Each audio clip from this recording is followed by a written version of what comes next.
and I'm probably gonna suck, but this is the first of many, hopefully. So I will get better as time goes on. Yeah, dude. Sir, I'm ready. Oh, good. Does that sound And good? just an FYI, I am a podcast virgin. Yeah, same here. That's great. This is also my first podcast, so we're all virgins here, popping stuff and things. Popping cherries, baby. Yeah, there you go. We're circle jerking popping. Yo, Circle jerk. what's up, guys? How's it going? This is the Everything and Nothing show, and we are the Maelstrom Gamers. We're 4 best friends, sometimes 5 best friends. We'll sit around and we will all bring a random topic for your entertainment. We'll talk and we'll discuss. Sometimes we'll argue. Sometimes we'll violently agree with each other. But the point is that it's entertaining and fun. And if you like what you're hearing here, you can go to our YouTube channel and kind of check out some more awesome videos that we do. And if you like that, you can follow us at Maelstrom Gamers on Twitter so you can keep up to date with all of our great things and news when we post it, and especially when we go live, when we do what we do best, and that is to mediocre gameplay. Sorry, to play mediocrely. I think that's a word, because we're not the best, but we're certainly not the worst. We're kind of like a lukewarm on the video game front. But we are playing very good looking. And we're all very good looking, and we just love having fun with it. So check us out on Twitch, on Twitter, on YouTube. Follow, subscribe, and most importantly, share with your friends. And we'll try to make this as entertaining as possible. We're like I said, we're 4 best friends from all across the U.S. from all different walks of life, and we're excited to kind of be here for our first ever Everything and Nothing show. Cheers to that too. Cheers, yeah. So I'm Clayton Kisco. I'm just one of your hosts. I'm accompanied by the heartthrob, Rocco Avellino. That's right here. Mercadian sometimes always playing as support with LOL, and I guess the heartthrob. I like this name. Yeah, he's the beauty one. We put him in front of any kind of photos or anything that we can because he's the pretty one. You guys are crazy. And then to my, I think, right, maybe stage left, is the Cop Show's #1 fan, the bad boy himself, Steve-O. Exactly. I always have cops up in the background, except for tonight, because I'm actually in the living room. Unprecedented. Yes. And then to my right, maybe stage left, is, you've heard him, you might have watched him play games, but you certainly haven't seen him. He is the Enigma, Ian Kane. Why, hello, ladies and gentlemen. Still mystery man. Yeah. I wish that his profile right there was a question mark instead, because it's been like that since the beginning. We'll set that up in post. Exactly. We are normally accompanied with Alan as well. He couldn't be here.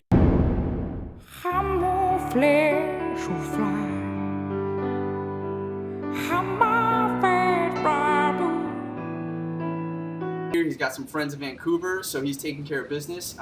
We will go on without him, and he will accompany us in the next episode of Everything and Nothing. So I think we should get started. I kind of want to, Ian, being the Enigma, I kind of want to pick on you first. Okay. Why don't you give us your topic and we can start talking about that? How's that sound? Sounds good. Well, I was thinking about how games have developed over the years. We started out with Mario Brothers, and now we play games like, just to throw it out there, God of War. And think about this. How sex has developed in video games. We're seeing animes with big old titties and barely anything on. How has that developed over the time, and why? Right.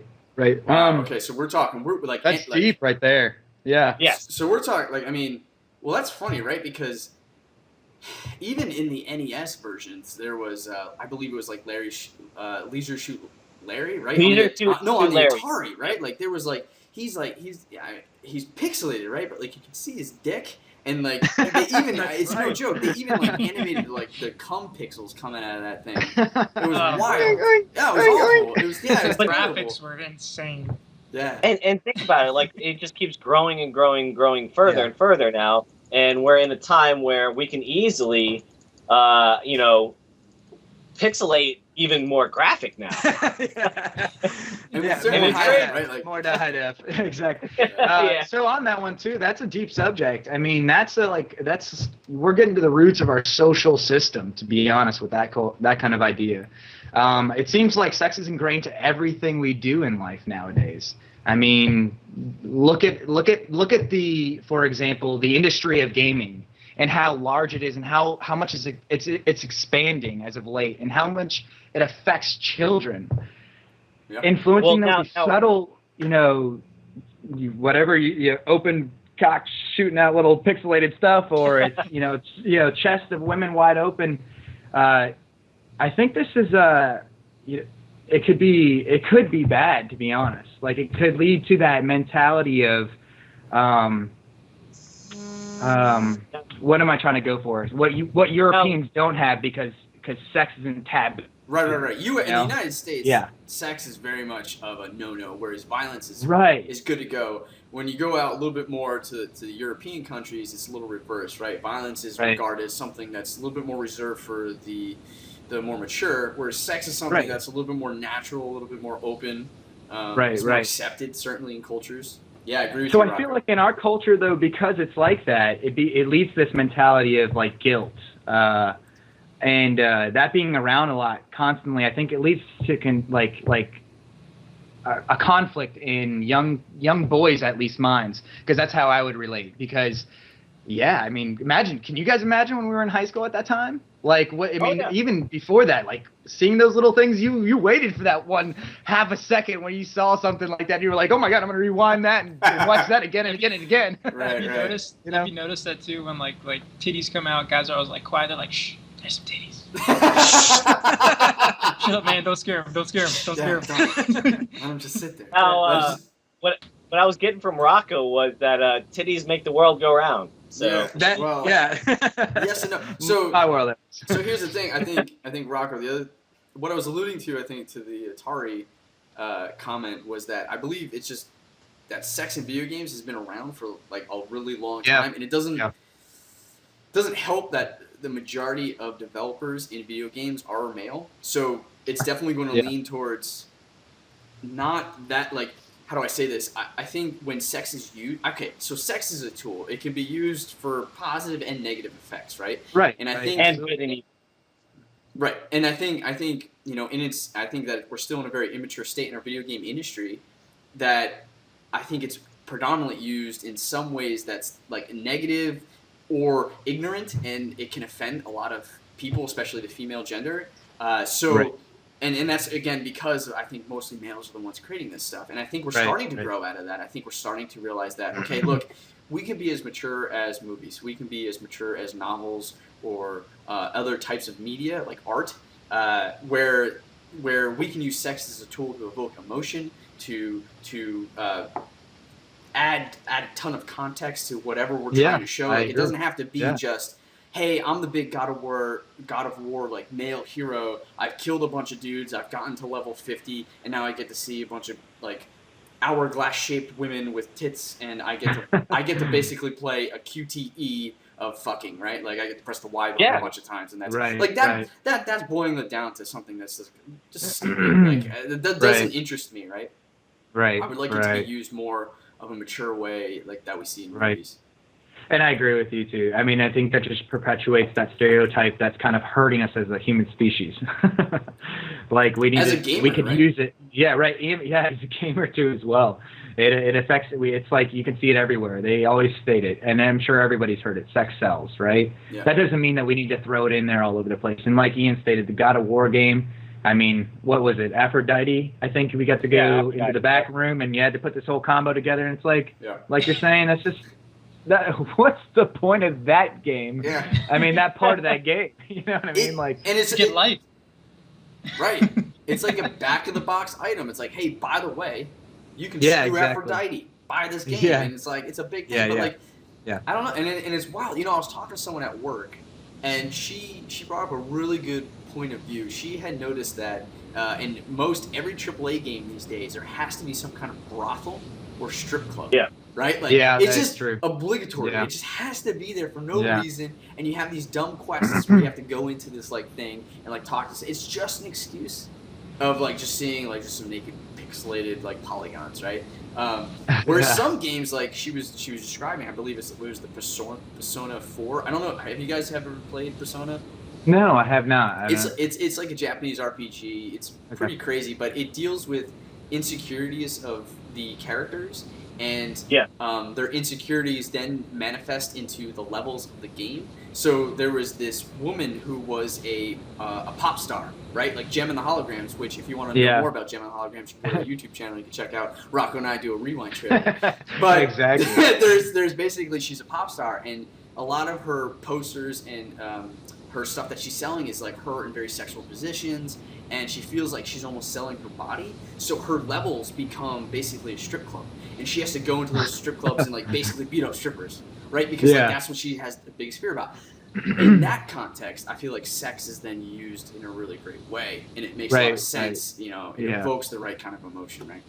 Right. I gotcha. Yeah. Hey, so real quick question for everybody. Good topic, by the way, Ian. Yeah. Can anybody else name a game where maybe sex was used somehow, besides the ones we've already used? Every game. Okay, the one I'm thinking of right now is. Well, I'm sorry. Go, Steve. Oh, it was The Witcher. The Witcher, like right at the beginning, man. He's screwing some girl right at the beginning. She's like on a unicorn, right? Yeah, so I mean, go out there and buy the game immediately. All right, so the one I was thinking too is Grand Theft Auto, right? Like, oh yeah, you guys, it's all over the place, and that's one that I kind of was like, I grew up on, not my early years, but a little bit of my later years, and Grand Theft Auto had a large influence on me too, and I remember a lot of parents at the time being like, it's gonna change your child's gonna be bad, and they're gonna want to beat women and all this and that. And now I can differentiate a game from reality, and I don't know if that everybody else can do that, but that game did have a lot of sex involved in it, a lot, and maybe some that was too much even for me at that age could realize that maybe I don't really need to be playing this one too like much. Beating up hookers and like. And then if you beat them up enough, you can get some cash from them and take off. Exactly. All I can say is I beat up a lot of hookers with Rocco. Yeah, hookers. Only like 4 or 5. No. On all seriousness. No, and especially now Grand Theft Auto put in that first person mode. Have you guys checked that out? I have not seen that one. No. I was over at our friends. For those who don't know, we have a friend Jay. Who actually does an Amulet series. You can follow him at Jay Confo. He's a very, very talented illustrator. I was over at Calvin's house with him, and we started playing Grand Theft Auto 5 for the Xbox One, and that was the first time, right? So Xbox One, that's the version that has the first person mode. So I was like, I gotta check this out. So we're goofing around, we're rolling around, like we're going to the strip clubs, and we get a stripper, and then we started doing like the first person stuff just to see like exactly what was different. Like we drove around a little bit, but then it boiled down to like, okay, what is this stuff? And it's pretty wild. Like we're talking like point of view, very graphic. Like this game, like it's serious. The first person mode changes it so much. There's something about being over the shoulder in a third person and seeing this caricature blow up people, but when it's you and you're doing all this stuff, it adds another layer there, man. It's like it changes it from being like an objective thing into a subjective experience. Sure, all of a sudden it's now you. No longer is it the character in the game. You are the one controlling all these events. Yeah, man. Yeah, exactly. That's a little wild. Yeah, and it's great. I haven't had the experience yet. And I was gonna say this earlier. Sorry, I'm dominating a lot of it, but it goes back down. So we're talking about sex in games. We're talking about like kind of how the games could warp a young person's mind, but it really just comes down to like the parents being able to kind of assess that information and be like, all right, this is not okay for my son or daughter. I agree. That does take a parent to do that.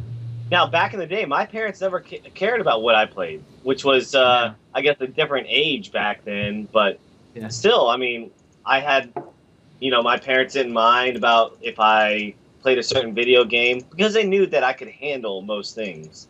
But nowadays, I just feel like people are getting a little bit too crazy sometimes on what they need to parent, I guess. Well, okay. And being a parent myself of 2 children right now, I've read several books, not just books, but applied that and gotten wisdom out of it. So I call that whole experience the virtual pacifier. Now, it's just that it's, you know, the parent you see that quickly gives the kid the Nintendo DS. That's, you know, I'm at the dinner table, I just want to have the conversation with the adult, and here you go, just distract yourself. Or driving down the road and you can't have those, you know, conversations with your kid, the sing-alongs, the music, let's change it up and let's dance and have fun time, you know, but throws on the video so that they could just, you know, watch a movie on the way on a long trip and not have to deal with their kid. The virtual pacifier, you know what I mean? Yeah. And I think that's why, you know, to your point, Ian, that people would give their children video games at earlier ages because they're quick to just want to let their kid be so connected and consumed something besides them that allows them to have their time. It's a very selfish desire from my perspective, because I allow my child right now, because he's the only one old enough, but to play video games. But it's a very limited amount of time that he gets to play, and he knows that it's only from a reward or something that he's done somewhere else. So it's not just a thing that he thinks like, oh, I get to play all day long and I can play whenever I want. You know, it's and the video games, some of the video games, not all the video games, like some is Little Big Planet, for example, and I built some maps myself for some educational purposes, but he plays some of the world maps, that customized maps that other people have made. But he also plays things like abcmouse.com, that, you know, video games, interactive games to keep, you know, educational wise. But like I said, keeping it limited, because at the end of the day, we don't need to have virtual pacifiers. We need to have people experiencing real life experiences that are having one-on-one connections with people. You know, not that games can't bring that, but at an early age like that, we need to be cautious. I agree with you there.